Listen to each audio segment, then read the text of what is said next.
ನಮಸ್ಕಾರ. ನಿಮ್ಮೆಲ್ಲರಿಗೂ PS education Infotech ಚಾನಲ್ಗೆ ಹಾರ್ದಿಕವಾದಂತಹ ಸ್ವಾಗತ. ಸ್ನೇಹಿತರೆ ಹಾಗೂ ನನ್ನ ಮೆಚ್ಚಿನ ವಿದ್ಯಾರ್ಥಿಗಳೇ, ಕಳೆದ 3 ವಿಡಿಯೋಗಳಲ್ಲಿ ನಾವು ದ್ವಿತೀಯ PUC ಪ್ರಥಮ ಕಿರು ಪರೀಕ್ಷೆಯ ಮಾದರಿ ಪ್ರಶ್ನೆ ಪತ್ರಿಕೆಗಳನ್ನು ಚರ್ಚೆ ಮಾಡ್ತಾ ಇದ್ವಿ. ಇವತ್ತಿನ ಈ ಒಂದು ವಿಡಿಯೋದಲ್ಲಿ ದ್ವಿತೀಯ PUC ಅರ್ಥಶಾಸ್ತ್ರಕ್ಕೆ ಸಂಬಂಧಪಟ್ಟ ಪ್ರಥಮ ಕಿರು ಪರೀಕ್ಷೆಯ ಮಾದರಿ ಪ್ರಶ್ನೆ ಪತ್ರಿಕೆಯನ್ನು ಯಾವ ರೀತಿಯಾಗಿ ನಾವು ಹ್ಯಾಂಡಲ್ ಮಾಡಬೇಕು ಅನ್ನೋದನ್ನು ಈ ಒಂದು ವಿಡಿಯೋದ ಮೂಲಕ ನೋಡೋಣ. ಸ್ನೇಹಿತರೆ, ನೀವಿನ್ನೂ ಈ ಚಾನಲನ್ನು ಸಬ್ಸ್ಕ್ರೈಬ್ ಮಾಡಿಕೊಂಡಿದ್ದೇ ಇದ್ದರೆ ದಯವಿಟ್ಟು ಸಬ್ಸ್ಕ್ರೈಬ್ ಮಾಡಿಕೊಳ್ಳಿ ಹಾಗೂ ಆ ಬೆಲ್ ಐಕಾನನ್ನು ಒತ್ತಿ ನೋಟಿಫಿಕೇಷನ್ ಖಚಿತಪಡಿಸಿಕೊಳ್ಳಿ.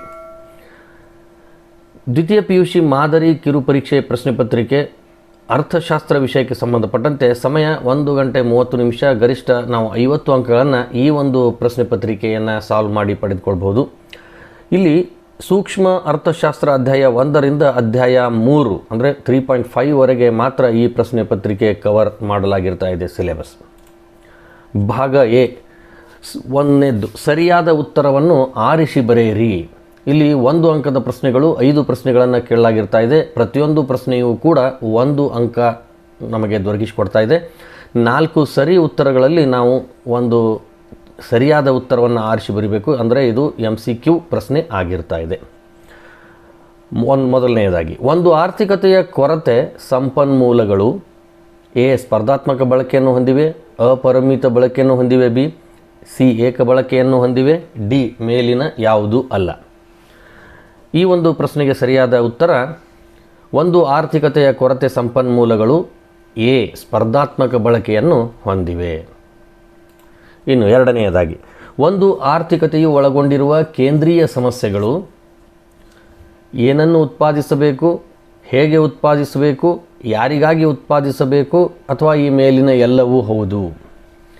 ಈ ಪ್ರಶ್ನೆಗೆ ಒಂದು ಆರ್ಥಿಕತೆಯು ಒಳಗೊಂಡಿರುವ ಕೇಂದ್ರೀಯ ಸಮಸ್ಯೆಗಳು ಡಿ ಮೇಲಿನ ಎಲ್ಲವೂ ಹೌದು. ಅಂದರೆ ಏನನ್ನು ಉತ್ಪಾದಿಸಬೇಕು, ಹೇಗೆ ಉತ್ಪಾದಿಸಬೇಕು ಮತ್ತು ಯಾರಿಗಾಗಿ ಉತ್ಪಾದಿಸಬೇಕು ಅನ್ನುವ ಸಮಸ್ಯೆಗಳನ್ನು ಹೊಂದಿರುತ್ತಾ ಇವೆ.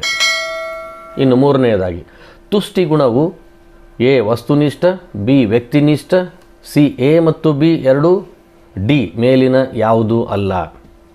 ಇದಕ್ಕೆ ಸರಿಯಾದ ಉತ್ತರ ತುಷ್ಟಿ ಗುಣವು ವ್ಯಕ್ತಿನಿಷ್ಠವಾಗಿರ್ತಾ ಇದೆ. ಬಿ ವ್ಯಕ್ತಿನಿಷ್ಠ, ಇದು ಸರಿಯಾದ ಉತ್ತರ ಆಗಿದೆ. ಇನ್ನು ನಾಲ್ಕನೆಯದಾಗಿ, ಲಂಬಾಂತರ ಬೇಡಿಕೆ ರೇಖೆಯು ಹೊಂದಿರುವುದು ಎ ಪರಿಪೂರ್ಣ ಸ್ಥಿತಿತಾಪಕತ್ವ, ಬಿ ಪರಿಪೂರ್ಣ ಅಸ್ಥಿತಿತಾಪಕತ್ವ, ಸಿ ಸರಿಸಮಾನ ಸ್ಥಿತಿತಾಪಕತ್ವ, ಡಿ ಮೇಲಿನ ಯಾವುದೂ ಅಲ್ಲ. ಈ ಒಂದು ಪ್ರಶ್ನೆಗೆ ಸರಿ ಉತ್ತರ ಲಂಬಾಂತರ ಬೇಡಿಕೆ ರೇಖೆಯು ಹೊಂದಿರುವುದು ಬಿ ಪರಿಪೂರ್ಣ ಅಸ್ಥಿತಿತಾಪಕತ್ವ. ಅಂದರೆ ಉತ್ತರ ಬಿ ಪರಿಪೂರ್ಣ ಅಸ್ಥಿತಿತಾಪಕತ್ವ. ಇನ್ನು ಐದನೆಯದಾಗಿ, ಅಲ್ಪಾವಧಿಯಲ್ಲಿ ಒಂದು ಉದ್ಯಮ ಘಟಕವು ಎ ಎಲ್ಲ ಆದಾನಗಳನ್ನು ಬದಲಾಯಿಸುತ್ತದೆ, ಬಿ ಎಲ್ಲ ಆದಾನಗಳನ್ನು ಬದಲಾಯಿಸುವುದಿಲ್ಲ, ಸಿ ಎಲ್ಲ ಆದಾನಗಳನ್ನು ಹೊಂದಿರುತ್ತದೆ, ಡಿ ಮೇಲಿನ ಯಾವುದೂ ಅಲ್ಲ. ಇದಕ್ಕೆ ಸರಿ ಉತ್ತರ ಬಿ ಎಲ್ಲ ಆದಾನಗಳನ್ನು ಬದಲಿಸುವುದಿಲ್ಲ. ಇನ್ನು ಭಾಗ 2, ಖಾಲಿ ಬಿಟ್ಟ ಸ್ಥಳಗಳನ್ನು ಭರ್ತಿ ಮಾಡಿ. ಇಲ್ಲಿಯೂ ಕೂಡ ನಾವು 5 ಅಂಕಗಳನ್ನು ಪಡೆದುಕೊಳ್ತೀವಿ. ಪ್ರತಿಯೊಂದು 1 ಅಂಕ ನಮಗೆ ದೊರಕಿಸಿಕೊಡ್ತಾ ಇದೆ. ಆರನೆಯದಾಗಿ, ವಾಸ್ತವವಾಗಿ ಎಲ್ಲ ಆರ್ಥಿಕತೆಗಳು ಡ್ಯಾಶ್ ಆರ್ಥಿಕತೆಗಳಾಗಿವೆ. ಇಲ್ಲಿ ಡ್ಯಾಶ್ ಅನ್ನೋದನ್ನು ನಾವು ಭರ್ತಿ ಮಾಡಬೇಕು. ವಾಸ್ತವವಾಗಿ ಎಲ್ಲ ಆರ್ಥಿಕತೆಗಳು ಮಿಶ್ರ ಆರ್ಥಿಕತೆಗಳಾಗಿವೆ. ಅಂದರೆ ಇಲ್ಲಿ ಉತ್ತರ ಮಿಶ್ರ ಅನ್ನುವಂಥದ್ದು ಸರಿಯಾದ ಖಾಲಿ ಬಿಟ್ಟ ಸ್ಥಳ ಭರ್ತಿ ಆದಂತಾಗಿದೆ. ಇನ್ನು ಏಳನೆಯದಾಗಿ, 2 ಔದಾಸೀನ್ಯ ವಕ್ರರೇಖೆಗಳು ಎಂದಿಗೂ ಪರಸ್ಪರ ಡ್ಯಾಶ್. ಇದಕ್ಕೆ ಉತ್ತರ 2 ಔದಾಸೀನ್ಯ ವಕ್ರ ರೇಖೆಗಳು ಎಂದಿಗೂ ಪರಸ್ಪರ ಛೇದಿಸುವುದಿಲ್ಲ. ಈ ಛೇದಿಸುವುದಿಲ್ಲ ಎನ್ನುವುದು ಬಿಟ್ಟ ಸ್ಥಳ ತುಂಬಿದಂತೆ ಆಗಿದೆ. ಇನ್ನು 8ನೆಯದಾಗಿ, ದೀರ್ಘಾವಧಿಯಲ್ಲಿ ಎಲ್ಲ ಆದಾನಗಳು ಡ್ಯಾಶ್. ದೀರ್ಘಾವಧಿಯಲ್ಲಿ ಎಲ್ಲ ಆದಾನಗಳು ಡ್ಯಾಶ್ ಅಂದಾಗ ಇದರ ಉತ್ತರ ದೀರ್ಘಾವಧಿಯಲ್ಲಿ ಎಲ್ಲ ಆದಾನಗಳು ಬದಲಾಗುತ್ತವೆ ಅನ್ನುವಂಥದ್ದು ಸರಿ ಉತ್ತರ ಆಗಿದೆ. ಇನ್ನು 9ನೆಯದಾಗಿ, ಸೀಮಾಂತ ಉತ್ಪನ್ನ ಮತ್ತು ಸರಾಸರಿ ಉತ್ಪನ್ನ ರೇಖೆಗಳೆರಡೂ ಡ್ಯಾಶ್ ಆಕಾರದಲ್ಲಿವೆ. ಸೀಮಾಂತ ಉತ್ಪನ್ನ ಮತ್ತು ಸರಾಸರಿ ಉತ್ಪನ್ನಗಳೆರಡೂ ಡ್ಯಾಶ್ ಆಕಾರದಲ್ಲಿವೆ ಅಂದಾಗ ಇದರ ಸರಿ ಉತ್ತರ ಸೀಮಾಂತ ಉತ್ಪನ್ನ ಮತ್ತು ಸರಾಸರಿ ಉತ್ಪನ್ನ ರೇಖೆಗಳೆರಡೂ ತಲೆ ಕೆಳಗಾದ ಯು ಆಕಾರದಲ್ಲಿವೆ. ಇನ್ನು 10ನೆಯದಾಗಿ, ಬದಲಾಗುವ ಪ್ರತಿ ಘಟಕದ ಆದಾನದ ಉತ್ಪನ್ನವನ್ನು ಡ್ಯಾಶ್ ಎಂದು ವ್ಯಾಖ್ಯಾನಿಸಲಾಗಿದೆ. ಈ ಒಂದು ಪ್ರಶ್ನೆಗೆ ಸರಿಯಾದ ಉತ್ತರ ಬದಲಾಗುವ ಪ್ರತಿ ಘಟಕದ ಆದಾನದ ಉತ್ಪನ್ನವನ್ನು ಸರಾಸರಿ ಉತ್ಪನ್ನ ಎಂದು ವ್ಯಾಖ್ಯಾನಿಸಲಾಗಿದೆ. ಇನ್ನು ಭಾಗ 3, ಇದು ಮೂರನೇ ಒಂದು ಪ್ರಶ್ನೆ, ಹೊಂದಿಸಿ ಬರೆಯಿರಿ. ಇದೂ ಕೂಡ 1 ಅಂಕದ ಪ್ರಶ್ನೆಗಳಾಗಿದ್ದು ಪ್ರತಿಯೊಂದು 5 ಹೊಂದಿಸಿ ಬರೆಯುವಂಥದ್ದು. ಇಲ್ಲಿ ನಾವು 5 ಅಂಕಗಳನ್ನು ಪಡೆದುಕೊಳ್ಳಬಹುದು. ಆದರೆ ಈ ಮಾಡೆಲ್ ಪತ್ರಿಕೆಯಲ್ಲಿ 4 ಪ್ರಶ್ನೆಗಳನ್ನು ಕೊಟ್ಟಿದ್ದಾರೆ. ಆ 4 ಪ್ರಶ್ನೆಗಳನ್ನು ನಾವು ಹೊಂದಿಸಿ ಬರೆಯುವಂಥದ್ದನ್ನು ಮಾಡುವಂಥದ್ದು. ಇಲ್ಲಿ ಭಾಗ ಎ ಮತ್ತು ಭಾಗ ಬಿ ಅನ್ನುವಂಥದ್ದು ಪಾರ್ಟ್ ಇರ್ತಾ ಇದೆ. ಎ ಪಾರ್ಟನ್ನು ಬಿ ಪಾರ್ಟ್ ಜೊತೆ ನಾವು ಹೊಂದಿಸಿ ಬರೆಯುವಂಥದ್ದು. ಎ 1 ಮಾರುಕಟ್ಟೆ ಆರ್ಥಿಕತೆ, ಶಿಕ್ಷಕರ ಸೇವೆ, ಬೇಡಿಕೆ ರೇಖೆ, CRS ಇದು ಎ ಭಾಗ. ಆದರೆ ಬಿ ಸ್ಥಿರ ಪ್ರತಿಫಲ ಪ್ರಮಾಣ, ಕೆಳಮುಖ ಇಳಿಜಾರು ಬಿ, ಸಿ ಕೌಶಲ್ಯ ಮತ್ತು ಡಿ ಖಾಸಗಿ ಒಡೆತನ. ಇವುಗಳನ್ನು ನಾವು ಹೊಂದಿಸಿ ಬರೆದಾಗ ಉತ್ತರ 1ನೇದ್ದು ಡಿ ಅಂದರೆ ಮಾರುಕಟ್ಟೆ ಆರ್ಥಿಕತೆ, ಇದು ಖಾಸಗಿ ಒಡೆತನವನ್ನು ಹೊಂದಿರ್ತಾ ಇದೆ. 2ನೇದು ಶಿಕ್ಷಕರ ಸೇವೆ, ಇದು ಸಿ ಅನ್ನುವಂಥದ್ದು ಉತ್ತರ ಸರಿಯಾದಂಥದ್ದು, ಅಂದರೆ ಶಿಕ್ಷಕರ ಸೇವೆ ಇದು ಕೌಶಲ್ಯವಾಗಿರುವಂಥದ್ದು. 3ನೇದು ಬೇಡಿಕೆ ರೇಖೆ ಇದು ಕೆಳಮುಖ ಇಳಿಜಾರು ಆಗಿರ್ತಾ ಇದೆ, ಅಂದರೆ ಬಿ ಸರಿ ಉತ್ತರ. 4ನೇದು CRS ಇದು ಸ್ಥಿರ ಪ್ರತಿಫಲಗಳ ಪ್ರಮಾಣ.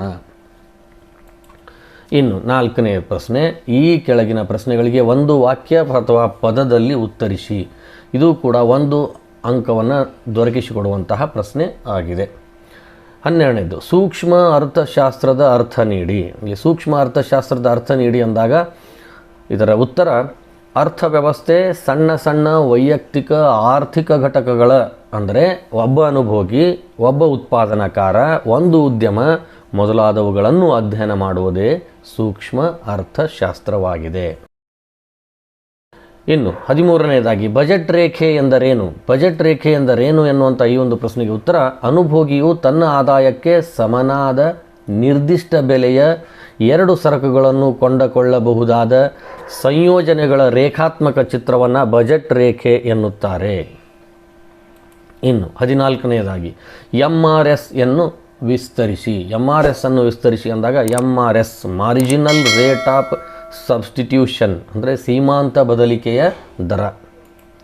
ಇನ್ನು 15ನೇದಾಗಿ ಒಟ್ಟು ಸ್ಥಿರ ವೆಚ್ಚ ಎಂದರೇನು? ಒಟ್ಟು ಸ್ಥಿರ ವೆಚ್ಚ ಎಂದರೇನು ಎನ್ನುವಂಥ ಒಂದು ಪ್ರಶ್ನೆಗೆ ಉತ್ತರ ಉತ್ಪಾದನೆಯಲ್ಲಿ ಸ್ಥಿರ ಆದಾನಗಳನ್ನು ಬಳಸಲು ಉದ್ಯಮವು ಮಾಡುವ ವೆಚ್ಚವೇ ಒಟ್ಟು ಸ್ಥಿರ ವೆಚ್ಚ. ಇನ್ನು ಭಾಗ ಬಿ, ಈ ಕೆಳಗಿನ ಯಾವುದಾದರೂ 3 ಪ್ರಶ್ನೆಗಳಿಗೆ 4 ವಾಕ್ಯಗಳಲ್ಲಿ ಉತ್ತರಿಸಿ. ಈ 2 ಅಂಕದ ಪ್ರಶ್ನೆಗಳಾಗಿದ್ದು ಇಲ್ಲಿ ನಾವು 3 ಪ್ರಶ್ನೆಗಳಿಗೆ ಉತ್ತರಿಸಿ 6 ಅಂಕಗಳನ್ನು ಪಡೆದುಕೊಳ್ಳಬಹುದು. 16ನೇದಾಗಿ ಉತ್ಪಾದನಾ ಸಾಧ್ಯತಾ ಗಡಿ ಎಂದರೇನು? ಉತ್ಪಾದನಾ ಸಾಧ್ಯತಾ ಗಡಿ ಎಂದರೇನು ಎನ್ನುವಂಥ ಈ ಒಂದು ಪ್ರಶ್ನೆಗೆ ಉತ್ತರ ಲಭ್ಯವಿರುವ ಒಟ್ಟು ಸಂಪನ್ಮೂಲಗಳ ಮೊತ್ತ ಮತ್ತು ತಾಂತ್ರಿಕ ಜ್ಞಾನದಿಂದ ಉತ್ಪಾದಿಸಲಾಗುವ ಸರಕು ಮತ್ತು ಸೇವೆಗಳ ಸಾಧ್ಯತೆಗಳ ಸಂಯೋಜನೆಗಳ ಗಣವನ್ನು ರೇಖಾಚಿತ್ರದ ಮೇಲೆ ಮೂಡಿಸಿದಾಗ ಸಿಗುವ ರೇಖೆಯನ್ನೇ ನಾವು ಉತ್ಪಾದನೆಯ ಸಾಧ್ಯತೆಗಳ ಗಡಿ ಎನ್ನುತ್ತಾರೆ. ಇನ್ನು 17ನೇದಾಗಿ ಸೂಕ್ಷ್ಮ ಮತ್ತು ಸಮಗ್ರ ಅರ್ಥಶಾಸ್ತ್ರಗಳ ನಡುವಿನ ವ್ಯತ್ಯಾಸವನ್ನು ತಿಳಿಸಿ. ಒಂದೆಡೆ ಸೂಕ್ಷ್ಮ ಅರ್ಥಶಾಸ್ತ್ರ, ಇನ್ನೊಂದೆಡೆ ಸಮಗ್ರ ಅರ್ಥಶಾಸ್ತ್ರ ಅಂತ ನಾವು ಮಾಡಿಕೊಂಡು ಉತ್ತರ ಸೂಕ್ಷ್ಮ ಅರ್ಥಶಾಸ್ತ್ರ ಸಣ್ಣ ಸಣ್ಣ ವೈಯಕ್ತಿಕ ಆರ್ಥಿಕ ಘಟಕಗಳ ಅಧ್ಯಯನವನ್ನು ಮಾಡುತ್ತದೆ. ಇನ್ನು ಸಮಗ್ರ ಅರ್ಥಶಾಸ್ತ್ರ ಅರ್ಥವ್ಯವಸ್ಥೆಯ ಸಮಗ್ರ ಅಧ್ಯಯನ ಮಾಡುತ್ತದೆ. ಇನ್ನು ಸೂಕ್ಷ್ಮ ಅರ್ಥಶಾಸ್ತ್ರದ ವ್ಯಾಪ್ತಿ ಮಿತವಾಗಿರ್ತಾ ಇದೆ. ಸಮಗ್ರ ಅರ್ಥಶಾಸ್ತ್ರದ ವ್ಯಾಪ್ತಿ ವಿಶಾಲವಾಗಿರ್ತಾ ಇದೆ. ಇನ್ನು ಸೂಕ್ಷ್ಮ ಅರ್ಥಶಾಸ್ತ್ರದಲ್ಲಿ ಭಾಗಶಃ ಸಮತೋಲನ ವಿಶ್ಲೇಷಣೆಯಾಗಿದೆ. ಸಮಗ್ರ ಅರ್ಥಶಾಸ್ತ್ರದಲ್ಲಿ ಸಾಮಾನ್ಯ ಸಮತೋಲನ ವಿಶ್ಲೇಷಣೆಯಾಗಿದೆ. ಇನ್ನು ಸೂಕ್ಷ್ಮ ಅರ್ಥಶಾಸ್ತ್ರ ಇದು ತುಣುಕು ವಿಧಾನವಾದರೆ ಸಮಗ್ರ ಅರ್ಥಶಾಸ್ತ್ರ ಇದು ರಾಶಿಗಳ ವಿಧಾನ ಆಗಿದೆ. ಇನ್ನು 18ನೇದಾಗಿ ಏಕತಾನಾತ್ಮಕ ಒಲವು ಎಂದರೇನು? ಏಕತಾನಾತ್ಮಕ ಒಲವು ಎಂದರೇನು ಎನ್ನುವಂಥ ಈ ಒಂದು ಪ್ರಶ್ನೆಗೆ ಉತ್ತರ ವಿವೇಚನಾಶೀಲನಾದ ಅನುಭೋಗಿಯು ಹೆಚ್ಚಿನ ಮಟ್ಟದ ತೃಪ್ತಿಯನ್ನು ನೀಡುವ ಎತ್ತರದ ಔದಾಸೀನ್ಯ ರೇಖೆಯ ಕಡೆಗೆ ಒಲವು ತೋರುವುದನ್ನು ನಾವು ಏಕತಾನಾತ್ಮಕ ಒಲವು ಅಂತ ಕರೀಬಹುದಾಗಿದೆ. ಇನ್ನು 19ನೇದಾಗಿ ಬೇಡಿಕೆ ನಿಯಮವನ್ನು ತಿಳಿಸಿ. ಬೇಡಿಕೆ ನಿಯಮವನ್ನು ತಿಳಿಸಿ ಎಂದಾಗ ಇತರೆ ಅಂಶಗಳು ಸ್ಥಿರವಾಗಿದ್ದಾಗ, ಸರಕಿನ ಬೆಲೆ ಹೆಚ್ಚಾದಾಗ ಸರಕಿನ ಬೇಡಿಕೆ ಪ್ರಮಾಣ ಕಡಿಮೆಯಾಗುತ್ತದೆ, ಹಾಗೂ ಸರಕಿನ ಬೆಲೆ ಕಡಿಮೆಯಾದಾಗ ಸರಕಿನ ಬೇಡಿಕೆ ಪ್ರಮಾಣ ಹೆಚ್ಚಾಗುತ್ತದೆ. ಬೆಲೆ ಮತ್ತು ಬೇಡಿಕೆಯ ವಿರುದ್ಧ ಸಂಬಂಧ ಇರುತ್ತದೆ. ಇನ್ನು 20ನೇದಾಗಿ ಅಲ್ಪಾವಧಿ ಮತ್ತು ದೀರ್ಘಾವಧಿ ಪರಿಕಲ್ಪನೆಗಳ ಅರ್ಥ ನೀಡಿ. ಅಲ್ಪಾವಧಿ ಮತ್ತು ದೀರ್ಘಾವಧಿ ಪರಿಕಲ್ಪನೆಗಳ ಅರ್ಥವನ್ನು ನೀಡಬೇಕು ಅಂದರೆ ಉತ್ತರ ಅಲ್ಪಾವಧಿ. ಕೆಲವು ಉತ್ಪಾದನಾಂಗಗಳನ್ನು ಬದಲಾಯಿಸಲು ಸಾಧ್ಯವಿರುವ ಅವಧಿಯನ್ನು ಅಲ್ಪಾವಧಿ ಎನ್ನುತ್ತಾರೆ. ಇನ್ನು ದೀರ್ಘಾವಧಿ ಅಂದರೆ ಎಲ್ಲ ಉತ್ಪಾದನಾಂಗಗಳನ್ನು ಬದಲಿಸಲು ಸಾಧ್ಯವಿರುವ ಅವಧಿಯನ್ನು ದೀರ್ಘಾವಧಿ ಎನ್ನುತ್ತಾರೆ.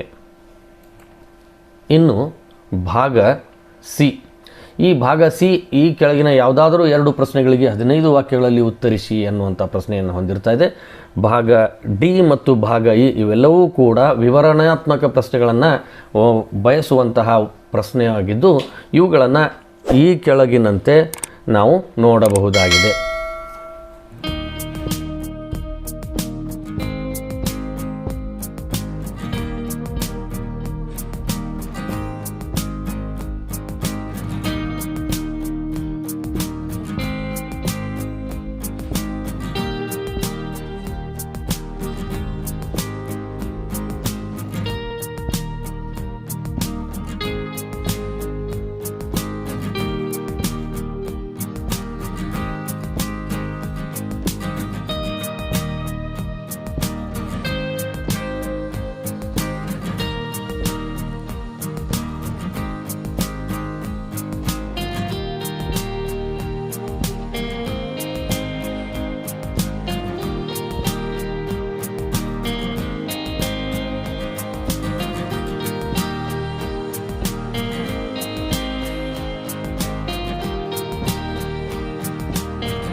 ಇಲ್ಲಿಯವರೆಗೆ ದ್ವಿತೀಯ PUC ಅರ್ಥಶಾಸ್ತ್ರ ವಿಷಯಕ್ಕೆ ಸಂಬಂಧಪಟ್ಟಂತೆ ಪ್ರಥಮ ಕಿರು ಪರೀಕ್ಷೆಯ ಪ್ರಶ್ನೆ ಪತ್ರಿಕೆಯನ್ನು ನೋಡಿದ್ವಿ. ಈ ವಿಡಿಯೋ ನಿಮಗೆ ಲೈಕ್ ಆದಲ್ಲಿ ದಯವಿಟ್ಟು ಲೈಕ್ ಬಟನನ್ನು ಒತ್ತಿ ಹಾಗೂ ಈ ಚಾನಲನ್ನು ಸಬ್ಸ್ಕ್ರೈಬ್ ಮಾಡಿ. ನಮಸ್ಕಾರ.